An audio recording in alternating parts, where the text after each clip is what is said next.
One of the most famous portrayals of a camp character was that of Mr. Humphreys in Are You Being Served? Although both John Inman and writer David Croft maintained that the character wasn't gay, merely a mother's boy.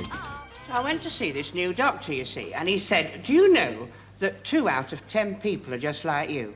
I said, are they? He said, oh, yes, there's a lot of it about. It was the first time we'd had an outrageously camp main character in anything. Where's Mr. Humphreys? Is he free? I'm free. The actors who play those parts will, to this day, insist that they weren't gay, and yet they clearly were. Mr. Humphreys, are you free? Yes, I'm free, Captain Peacock. In Are You Being Served, there was the line, I'm free, which probably meant I'm gay. You know, I can't feel any of my extremities, and it's unusual for me.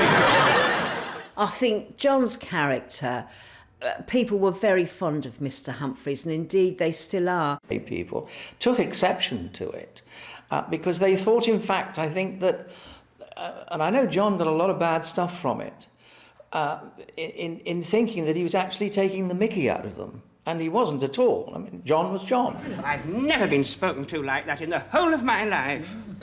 I quite enjoyed it.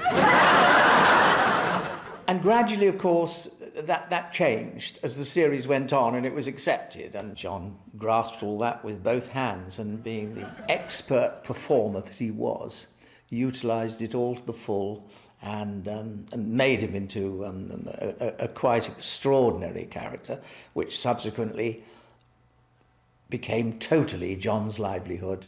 I remember once saying to John, you know, about me being the sex symbol in the show, and he said, no, you're not, darling. He said, I'm a sex symbol, and I believed him.